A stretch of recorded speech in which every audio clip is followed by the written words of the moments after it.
Hello, everyone. My name is Lyric Swinton. And as always, I'm representing Gain Power for the Black with No Chaser and Gain Power Live informational interviews. If you're watching this, that means that you have successfully survived Election Day, unless you're in Georgia.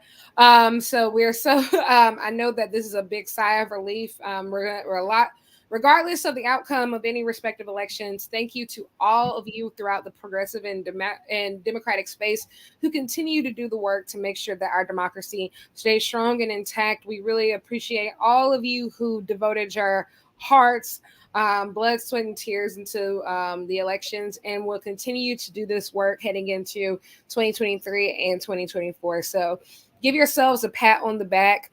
As we know, it's getting cold everywhere, so we hope you all are staying warm and preparing to get hopefully some rest around Thanksgiving. But before we get into that next week, today we are joined by a very special guest. But before I let her introduce herself, just want to once again give an overview of our organizations. And so Gain Power is a collaborative multimedia platform for the values shared by the community of activists and professionals working to impact democracy, elections, and advocacy. Gain Power organizes networking spaces and professional development programs, as well as career opportunities and marketing events dedicated to promoting and celebrating individual creative change makers, organizations, and campaigns seeking democratic and progressive change and justice. Our mission is to demystify, democratize, and diversify progressive politics through programs and collaborations such as this one. Our Career Center currently has over 100 jobs posted, and we've had over 1,500 employers posted in the past year. If you all like getting jobs on a listserv, you're probably familiar with our listserv, which is Jobs That Are Left, that sends out a lot of the jobs that we get to thousands of progressives all across the country. And we also have some post-election events coming up. I'll talk a little bit about that at the end. But also Black with No Chaser. Black with No Chaser's mission is to encourage and empower people in the Black community to think Black and live Black unapologetically. Black with No Chaser is a disruptive and inclusive media outlet and digital consultancy company that influences Black culture. They focus on social justice and activism through news, politics, entertainment, and business to ultimately educate, organize, and mobilize Black people. So, enough about us. Our great guest today, Becca Watts, is the director of Progressive Talent Pipeline today, has joined us for this live informational interviews. And so happy to have you, Becca. Could you please introduce yourself, talk to us for a little bit? Yeah, absolutely. Thank you so much for having me today. I really appreciate it. So as Lyric said, my name is Becca Watts, and I am the director of the Progressive Talent Pipeline.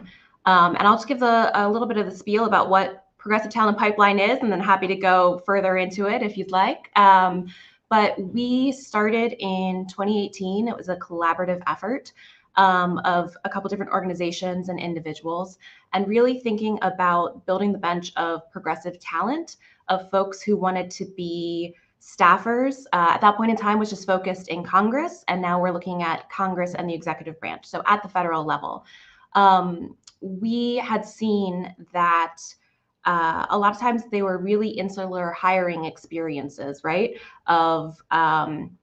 They wanted folks who had could have afforded unpaid or underpaid internships, could have been on a campaign, which can be really precarious, or had previous connections. And so a lot of people were really left out of wanting to be in these spaces, and how do I get there if I don't already have the in, right?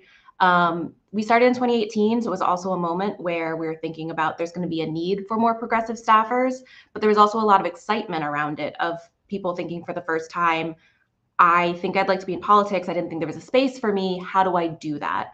And so we were really thinking about bringing on more progressive staffers and thinking about that progressive perspective, that they'll fight for progressive values and for people and change in the world, but also who are those staffers and what backgrounds and experiences are they bringing with them, right? That a lot of times there's a lot of different backgrounds, experience, et cetera, they're not very fully represented. And that can come out in terms of when policy is actually happening. And we think that the people who are making the policy, enforcing the policy, should really pull from the diversity of what the US looks like and that range of experiences and backgrounds. And so what Progressive Talent Pipeline is, as I said, we started in 2018, but we identify, endorse, and train individuals who are looking to work as staffers at the federal level, Congress and exec branch. We don't have direct hiring power, but we help along the way of that process, which can be really challenging, and then our resource of folks getting hired. So that's the really quick kind of overview there. But yes, Progressive Talent Pipeline. Yeah. Awesome. Yeah, you went ahead and answered my first question. I was going to actually talk about your organization, so you're already ahead of the curve. But you talked a little bit about what you all do. So getting into some stuff as it relates to us, where do you have available currently? Like, what are the current opportunities that you all are looking for in your organization? I know that we've been pushing out some of your stuff through our Gain Power newsletter for any of you that are subscribed, but if you aren't subscribed, please go ahead and subscribe on our website. But yes, tell us, what are the current opportunities that you all have available and what are you looking for? Yes, absolutely. So we have a deadline coming up on November 20th, this Sunday. That is the last call for applications for our 2022-2023 cohort. So what this looks like for the cohort, we have folks that apply, there's the application process, interview process. And so, as I said, we decide on who that cohort is of endorsed candidates, and they'll be welcomed in with the endorsement on behalf of the organization and into the training. So we did have a deadline that was back in September. So some folks may have already applied through that. We're in the process of making those final decisions. If you had applied then, you don't have to apply again. But we wanted to open up this second deadline, specifically thinking about folks who are coming off of campaigns, who would have been wrapped up in that. And maybe now they're thinking, okay, what are my next steps? So anyone who is interested, has not applied yet, is welcome to apply now. But we opened that really thinking about folks coming off of campaigns. And so what that looks like, we are looking for folks at all levels. We have folks who are entry, mid, and more senior and specialized, people who are generalists, people who are focused on specific issue areas. We really mostly focus on the policy legislation side and communication side. So we have had some folks come through that do more of the constituent outreach or some data or some admin operations type work as well. But main focus is on the policy and comms pieces of it. I'm trying to think what else, but basically folks from all kinds of different backgrounds, right? Like maybe there are folks who come to us who are already, have some Hill experience, some congressional experience, or have some exec branch, but a lot are coming from policy orgs, from think tanks, from academia, from journalism, from the movement and activism space. But really, so anyone in these areas that is thinking, I would like to work and, figure out how this works, because I'd like to be there and be a staffer at the federal level, is welcome to apply. So that's the biggest thing right now, as I said, November 20th, this Sunday, for the next cohort. The timeline will be a little bit different, a little bit later than folks who applied in September. We're making, as I said, final decisions.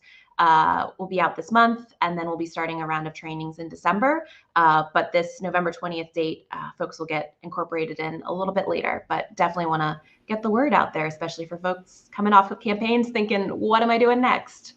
Definitely. And so just to clarify, so do you facilitate relationships with like existing entities, like I would assume with on the Hill or in administrative positions, and you just kind of connect people, kind of like put them in those type of spaces? That's really cool.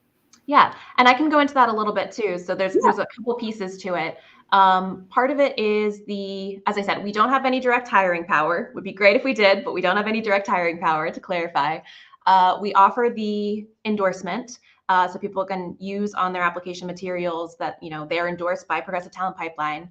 We offer a variety of trainings, and so people are coming to us with various levels of knowledge, right, of what do these jobs even look like? How do I find them? How do I apply for them? How do I make myself a strong candidate? And then some that's on, different issue areas, policy areas, things like that. And then it's support in the job search process. So I'm sending out usually weekly emails of jobs roundups of things that I'm aware of and hearing about, putting it in one place. And then, occasionally, depending on the situation, we can put in recommendations of when folks are applying to places, and we can reach out to offices, reach out to places, occasionally, not in every situation, and put in those recommendations. Also connecting folks who are, in our network, so that they can meet other progressives in this space, in terms of networking, in terms of building just folks that they might continue to work with, whether it is immediately as a colleague or just in the progressive space going forward, and also in terms of informational interviews.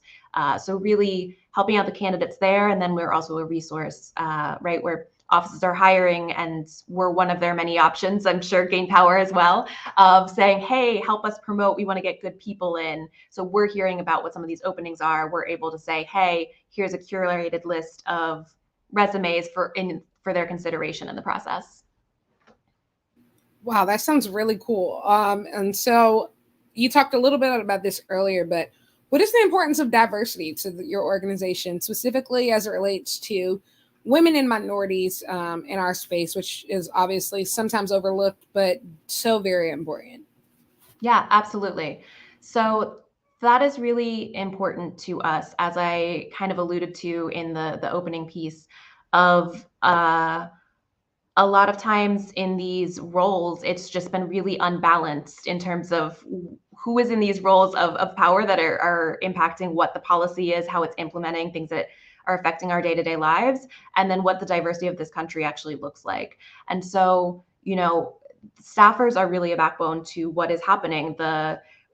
Whoever's the lead of the member of Congress or in the agencies is obviously important, but the staffers are getting day-to-day work done.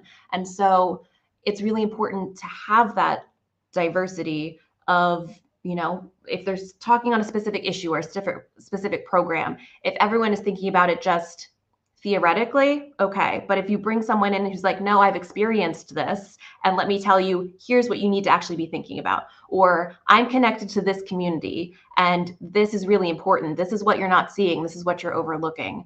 It's really important to have all those different points of view in there, and to be really at the table in those conversations of what's happening, whether that is nitty-gritty detail in a small piece, or larger legislation, or how it gets implemented.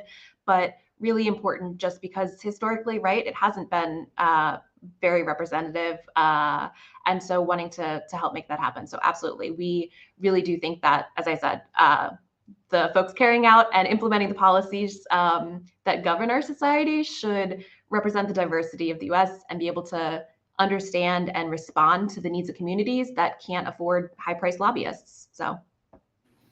Absolutely. And so moving on to my next question, you talked about the cohort, but as for your organization, are there any opportunities for growth? Like for, let's say, like somebody who's young and they work with you all, is there opportunities to, possibly move and grow in the future? Yeah, absolutely. That's a great question. Once folks come through our program and are endorsed, they are welcome to stay in our network. And one of the most exciting things that I've seen is really just the growth over the last few years. As I said, I'm the director. I did not start this program, but I got involved very early on. And so seeing individuals who, started at entry-level roles as internships, as staff assistants, as legislative correspondents, who have now really grown and are legislative directors and communications directors, and moving over in roles in the executive branch. It's been really exciting to see that growth. So once they're in, it's not like, hey, I'll pay attention to you for 2 weeks and then good luck, see you later. We're really trying to grow that network of, okay, so who all is in Congress right now, and how can you all connect and work together? And, folks who have come through were really involved, for example, in starting the Congressional Progressive Staff Association, which usually staff associations, a lot of them are identity or issue area based. This is the first one that's based around, progressive politics. That started about a year and a half ago. And there were some folks who came through Pipeline that were really instrumental in that, which was exciting. So definitely room for growth in terms of continued support, and growing that ongoing network has been really amazing to see folks grow in those roles, and then also be able to pay it back of, talking to incoming cohort and saying, I was in this incoming cohort. Here's what my experience has been so far. Here's, the advice I have for you. Awesome. So second to last question, what do you believe are the benefits, both tangible and intangible, of working with Progressive Talent Pipeline? Absolutely. So we are looking for folks who at least have some level of interest, right, in working at the federal level. We have folks who come to us and are like, I know everything about it. I just need to get there. And we also have some who are coming to us. We're like, I'd like to work in this space. I don't really know what the jobs are. I don't know how it works. So I will say we do need, that initial level of interest. I think I'd like to work in this space. And that is so important, right? As we talked about, staffers are huge in what actually happens day to day, and impacts us in policy in our daily lives. In terms of what Progressive Talent Pipeline brings to it, it can be really challenging to make that jump to these types of roles. It can sometimes, there's places you could apply, but sometimes it can feel a little bit like up against a wall or a black hole, or I don't have the connections, or how does this work? So the value add that we bring is really just help around understanding and support and network there in that process. So understanding a little bit better about what options are there, how do I do this, feedback on applications, meeting other people who are in the same space, connecting folks who are now in the work and want to work together. So I think really just building that kind of infrastructure around it, of the support during the process. And then once folks are in those roles, how can we continue to build this progressive network to work together towards common goals? Yeah, that was awesome. And so the last question is, how do we get in contact with you? How do we learn more about, the Progressive Talent Pipeline, and also access the application for the cohort deadline on November 20th? Okay, absolutely. So our website is progressivetalentpipeline.org. It has an overview of the program, some things about the process, some testimonies from folks who have come through our cohort before. But on that page, you will also find the Apply Now button, which will take you to the application. As just a slight preview, if you are interested for our application, we ask for a resume and some basic questions, but we do also have some short essay questions, just because we want to get to know the candidate a little bit better and how you're thinking about things. So check that out. It's more than just 2 clicks away. There's a little bit of thought that goes into it if you're looking to apply. Also on the homepage, there is a way to sign up for our interest list. So maybe you aren't in a spot where you can apply right now, but you're interested in hearing about future cohorts, future opportunities. So from progressivetalentpipeline.org, you can get to the application and or sign up for our interest email list. And then if there are additional questions, you can also email info@progressivetalentpipeline.org. Great. And the website is actually coming across the screen right now, progressivetalentpipeline.org. Also, the cohort information is available on GainPower, as well as in our newsletter. So tons of places. We'll make sure to remind you so you all won't forget it. Tons of places to get involved with Progressive Talent Pipeline. So make sure that if you haven't already, sign up for the 2022-2023 cohort. Thank you so much for coming on today, Becca. It was a pleasure having you, and it's a pleasure to see all the great stuff that your organization continues to do. As for us, we will have more information out about our post-election activities that will be coming out by email, both in our newsletter as well as a dedicated email this week. So keep an eye on your inboxes for great news from GainPower, and you never know who we're going to feature. Sometimes it's going to be great organizations like Progressive Talent Pipeline, or it's going to be other organizations that you haven't seen yet on this show. So we're very excited for the future, to finish 2022 strong and gear up for next year for even more hard work in continuing to protect our democracy. So thank you so much for tuning in, whether you're watching it right now or you tune in later. We appreciate your support of Gain Power as well as Black Latino Chaser and Progressive Talent Pipeline. And we look forward to speaking with you again soon. And remember, these are on Mondays at 4 p.m. You don't want to miss it. But once again, I'm Lyric Swinton from Gain Power. And thank you so much for tuning in. Talk to you later. Thank you so much.